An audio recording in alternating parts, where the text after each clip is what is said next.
Truthsonians. So welcome to my Thursday, August 1st, 9:50 a.m. DMV Standard Time. I have been on this journey to decipher the main characteristics between an alpha life and an ace life. All weekend, I have been capturing keynotes to help me complete an article. And it's actually an article series. It's a series of expression pieces around warrior moms. And it's amazing how all of the young folk that I was chiming into, I did not have to go far in explaining myself when they got it. And I knew they got it because the way they picked up the topic and influenced it and added to it, even challenged it. And this is how you know, this is how I know when my ideas are in resonance. And I often tell people, you're never going to agree with me 100% and vice versa. The key is to pay attention to acknowledge intent and resonance.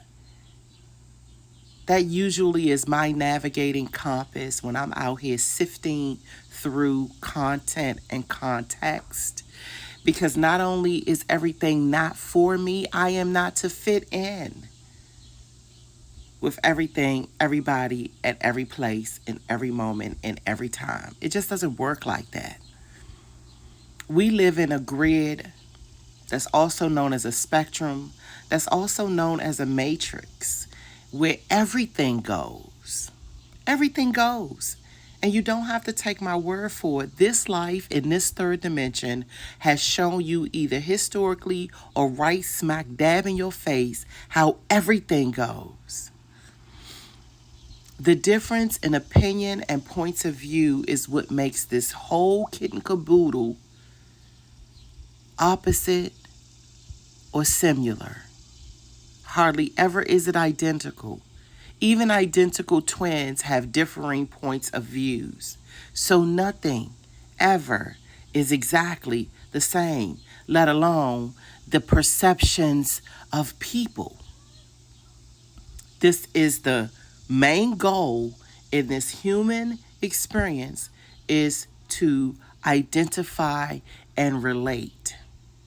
And when we try to stuff it into these narrow-minded channels of right and wrong, that's where things get lopsided and all the fuckery begins. Because we are truly inside of a place full of contradictions and spectrums of species. There is no elite species. There is no puritanicals. We were duped. We were bamboozled. We were led astray. We were fucking lied to. And the more and more we continue to figure that there's a right way to live and a wrong way to live, and completely ignoring this entire spectrum of variety, there aren't even the same types of butterflies. Lions, tigers, and bears, oh my. There are not, it's not just one species of bees, it's not even one species of honey, or maple syrup, or trees, or cars, or buildings. Like, I don't understand how it is that we deal with people and not meet them as they are. And if the situation arises that there is tons of disagreement,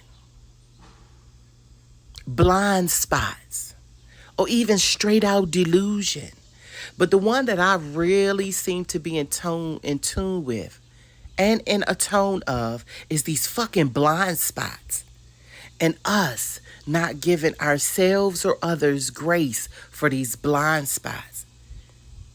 And when I say give ourselves, that really means that you are able to identify when you're in a blind spot and you're upset for no fucking reason, or you're upset with people that are around you instead of projecting it where it rightfully belongs.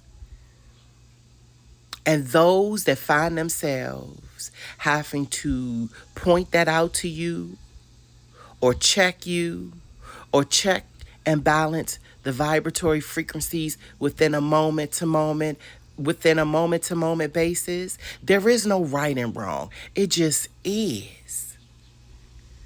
Hardly ever, I want to say in the last 8 years, have I did myself an injustice of trying to stuff this complicated scenario called life in terms of right and wrong. That is such a narrow-minded way of looking at things. It was created for control. Life is way too complicated to try to suture in this thing called good and evil, heaven and hell, right or wrong.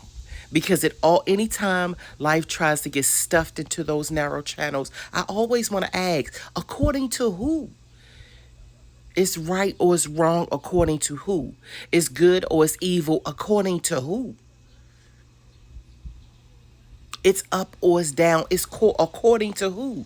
This weekend gave me such grace and my ability and those around me to understand that right and wrong is totally subjective.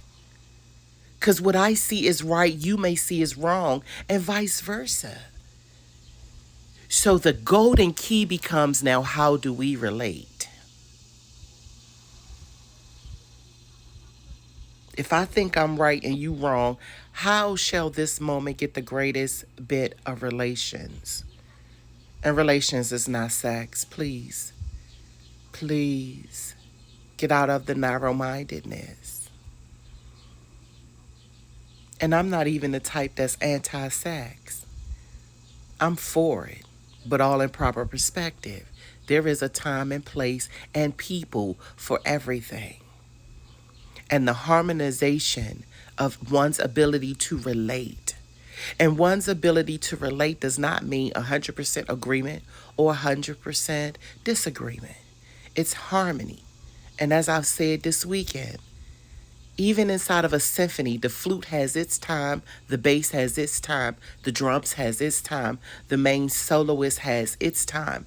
There is a time. Everybody can play all in the same, but the key is harmonization. And in some moments, it is called for it that you be the one in there kicking in the door, kicking over tables, because some shit just is not acceptable, especially if you're going to poke the bear. If you're going to be the one to poke the bear, you have to own up to that.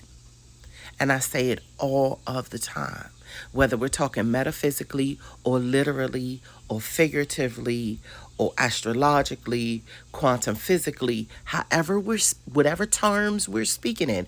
And remember, terms and conditions do matter. Context matters.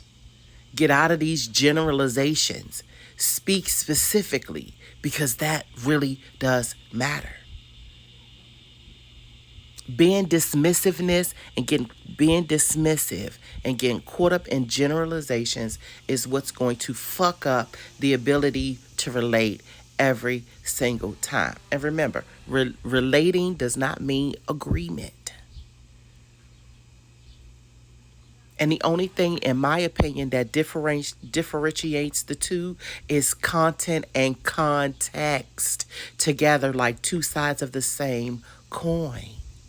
And the whole alpha thing, the ace thing, the sigma thing, the beta thing, all of these categorizations that we find ourselves in my opinion, stifles the process of wit and wisdom. And that's all cyclical, and it's all in phase lines of maturity. And the way I see the world may never necessarily be the way you see the world. But I tell you what, I'm doing myself an injustice if I call you wrong. I'm doing myself an injustice if I figure there is nothing to learn from you. I do myself an injustice if I figure there is nothing to be taught, there is nothing to be learned. And so, with this particular introduction, is insight into a card layout that I just completed, and I took a snapshot of it, which is part of this particular clip. And I will be going into details over the next week, just hashing this card layout out because it is very peculiar to say the least. And so I've titled it The Empress, the Fool, and Strength. And that's because those were the first three major arcana, the first cards to hit the table. And I don't think that that was by accident. And so, in my opinion, I believe that there is a message coming from the three major arcana called the Empress, which is door number 3, the Fool, which is door 0, and Strength, which is door number 8. Those numbers mean something as well. The only two major arcana that is completely on the board is the High Priestess, which is door number 2, and Justice, which is door number 11. And door number 11, I have been writing and tracking its appearance and presence in my world, I want to say for the last 90 days, as well as the Empress. So their messages, or should I say their appearance in this particular layout, is significant for myself specifically, and within the message that I'm going to weave as a result of it being on the table, uh, I'll just say metaphysically. So yeah, that's my rant that will open up this segment, and I hope that the messages that are rendered in this segment are only judged by intent and resonance. I am the one, since I am the one that threw out the cards, be able to tally up the intent. And the greatest advice I can give is that only if it resonates will you take anything away from this. Until next time.